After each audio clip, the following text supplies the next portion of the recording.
Appearing in an Ohio court for the first time today. We have a live look at the Miami Valley Jail's website right now. He sits in the Montgomery County Jail after bail was set via video conference in Vandalia Municipal Court. Now, Mamie Baugh joins us live now from outside of the jail tonight. Mamie, can you tell us more about what happened in court? Marlo was read his charges and bail was set at $10 million. He's now behind me at the Montgomery County Jail currently. Now Marlo is accused of killing 4 people on August 4th and then going on the run to Kansas today in court. He was not only read his charges, as I mentioned earlier, but also asked if he had a lawyer. Are you able to hire your own attorney, or do you need the court to appoint one to represent you? I spoke to an attorney last night. Have you hired this attorney? I mean, I don't know if it's official, but he's representing me right now. Now, Mamie, you spoke with legal experts about this case. What are they saying could happen next year?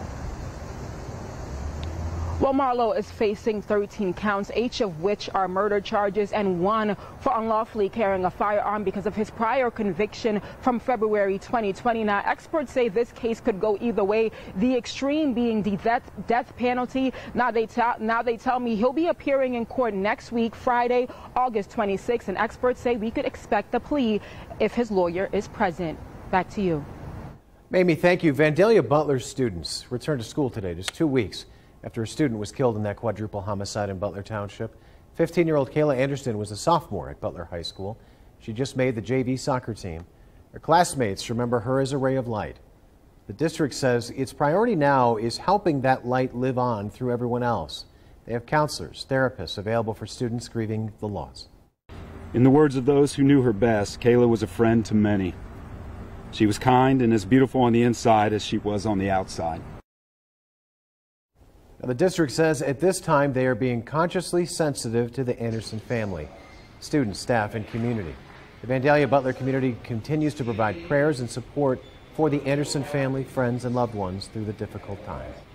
Students in Goshen, Ohio, also returning to the classroom this week, all while families are still recovering from this, a tornado that hit the community about 5 weeks ago.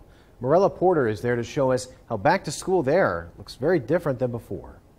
Families in Goshen have been through so much this summer. It's been more than a month since devastating tornadoes hit the town, and now it's the first day of school. They've had a lot to do over the course of the summer.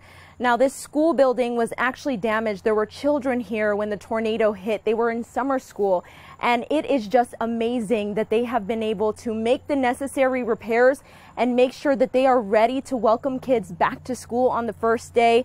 Obviously, it feels a lot different than previous years. This is something that they all went through, something that really made them stronger. And the superintendent tells me that actually for the kids, it's kind of like normal. Our day one is normal for kids, and kids are here enjoying school. Superintendent Edwards says that they've done everything they can to pretty much support the families who are still struggling after the tornadoes, helping them, making sure that they have all the supplies they need, and maybe even the transportation if their home is still not something that they can go back to at this time. Reporting in Goshen, I'm Morella Porter.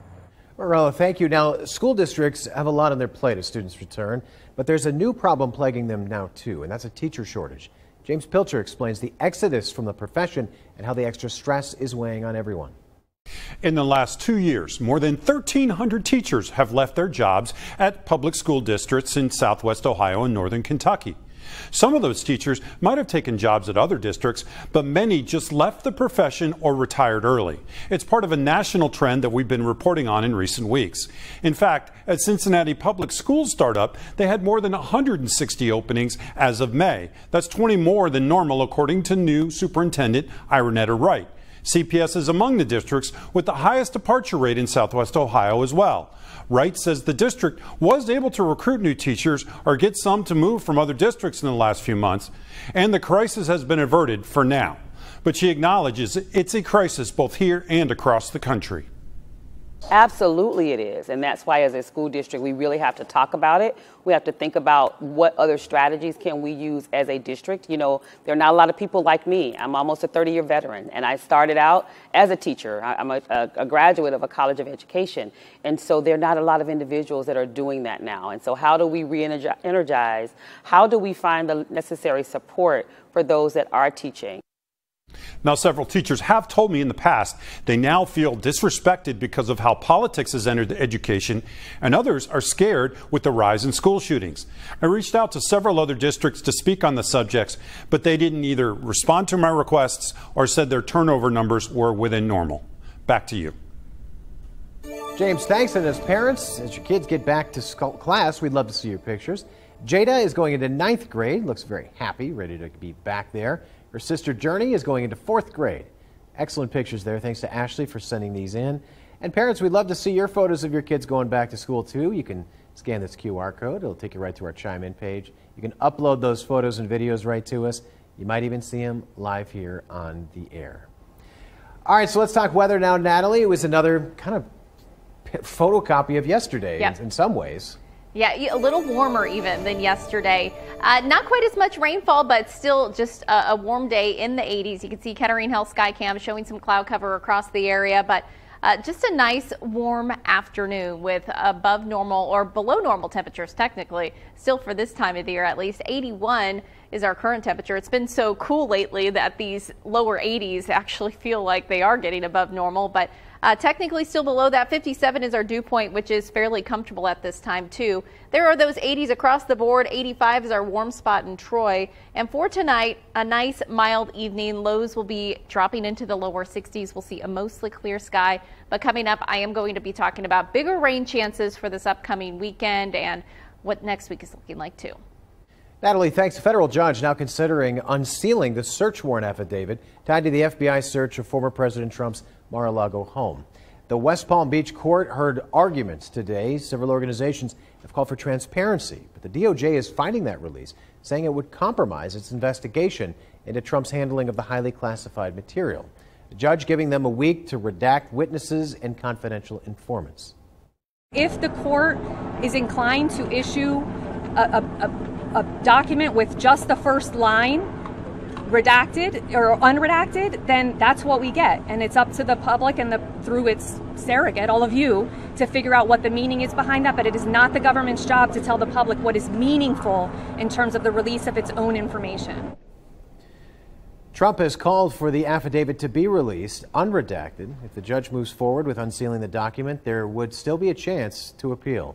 And today, Congressman Mike Turner joined us in studio for an interview.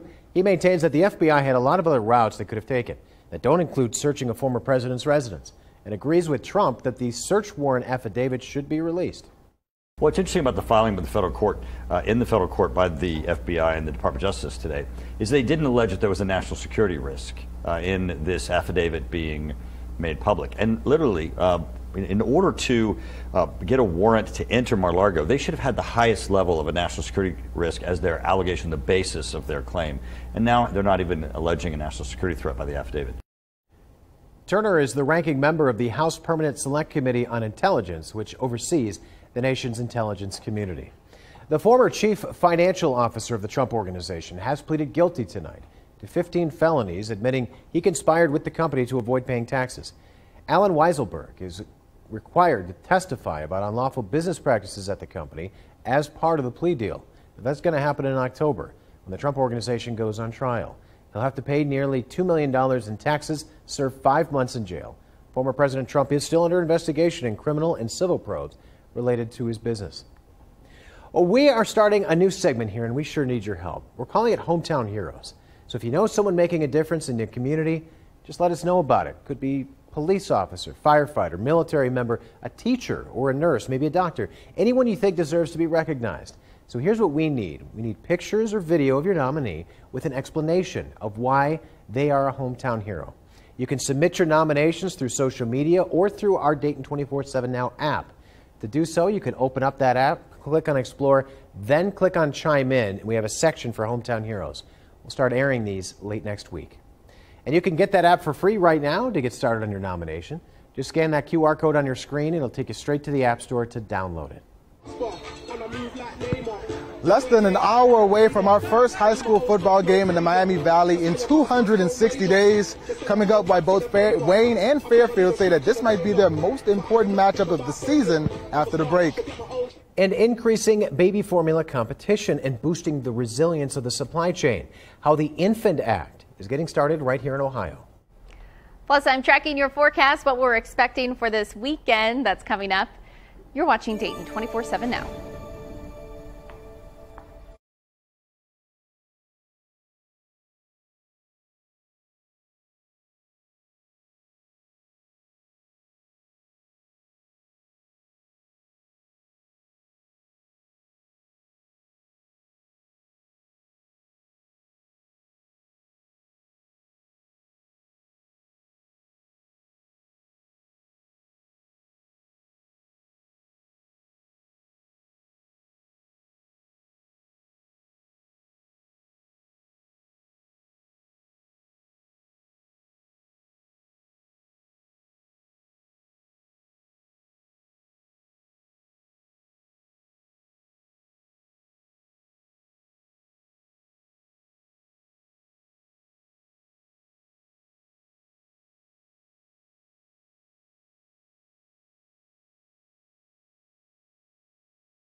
Weather Window, presented by the National Weather Desk. Location, location, location. Turns out the perfect place to see the northern lights this morning was the International Space Station. These photos were taken by astronaut Bob Farmer Hines. There were too many clouds to see the aurora from the ground in Seattle this morning, but they were treated to this unbelievable dawn. Folks in the north with clear skies will get another chance at the lights tonight. Follow the National Weather Desk on your favorite social media platform.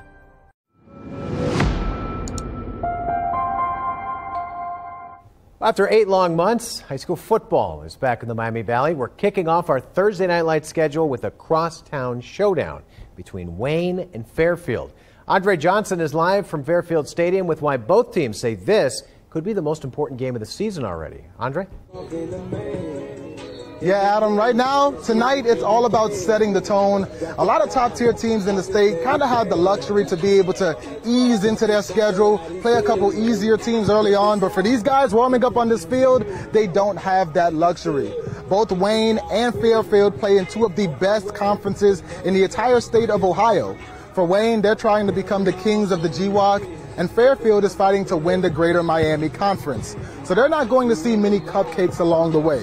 Both the Indians and the Warriors are rated in the top 25 in Division I football in Ohio, and if they want to make a deep playoff run this season, they're going to have to take down other teams at that caliber.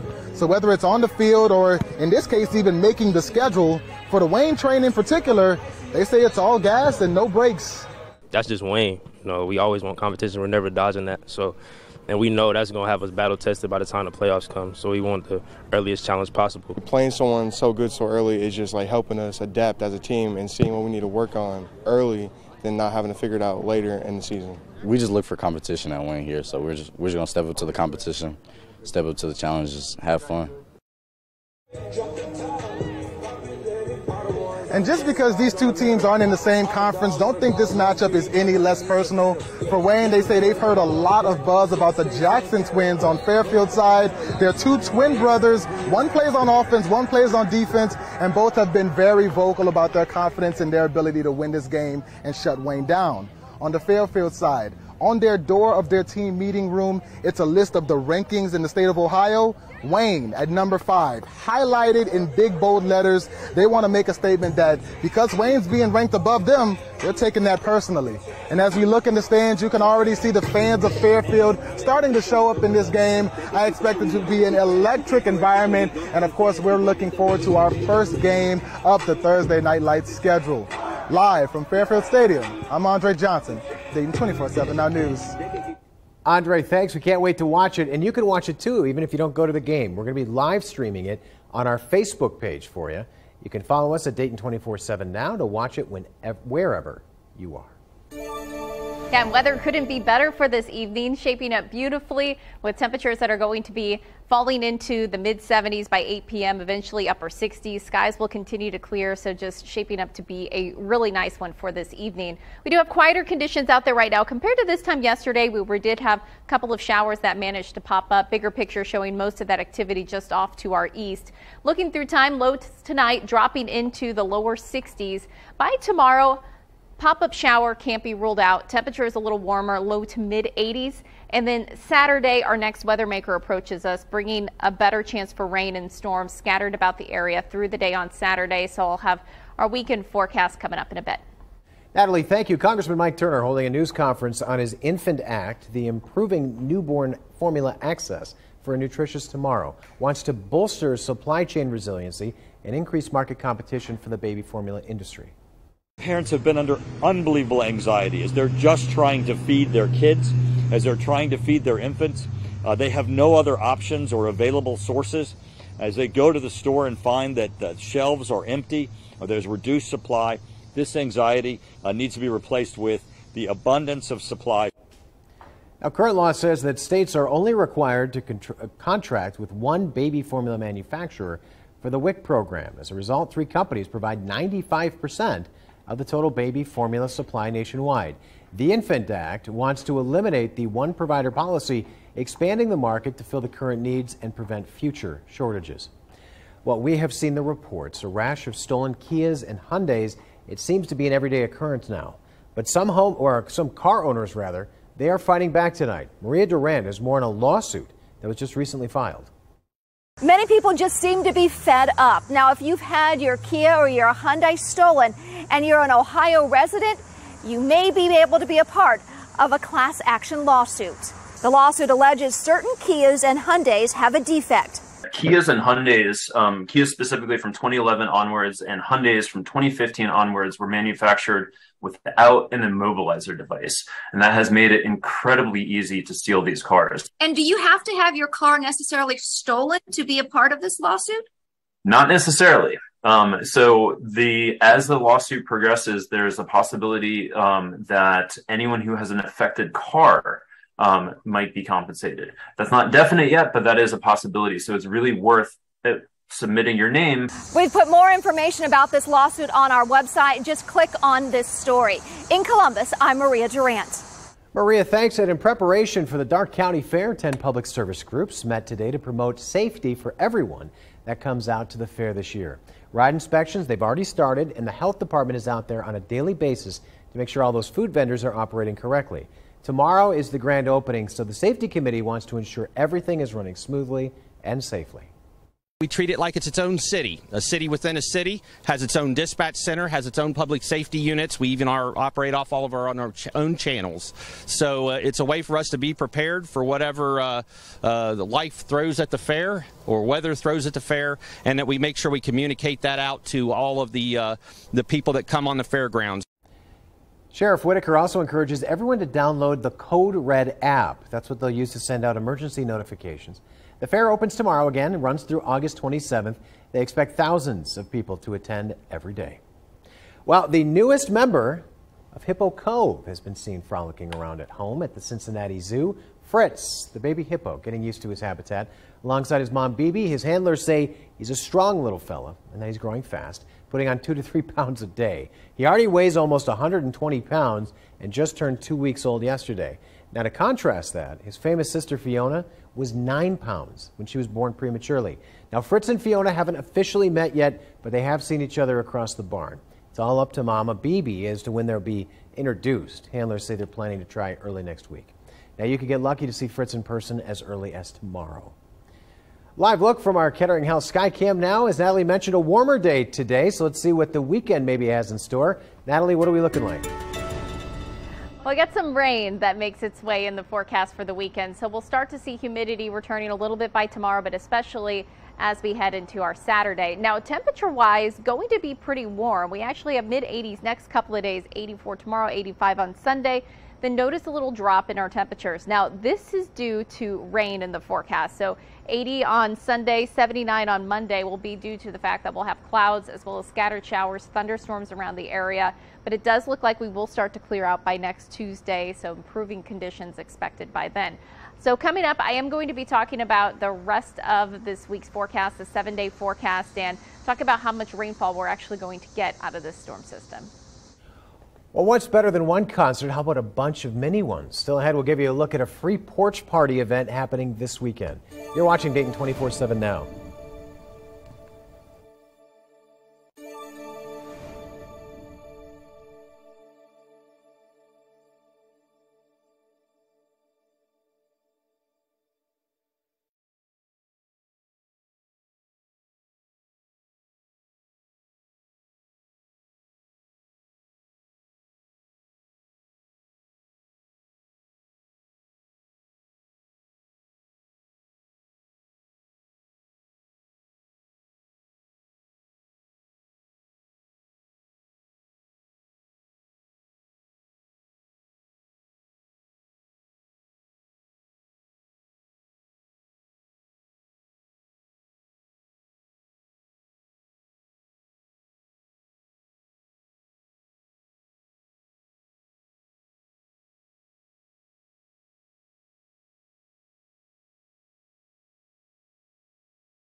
Right now, porches are being transformed into mini concert venues. Nathan Edwards shows us the free event happening this weekend in Dayton.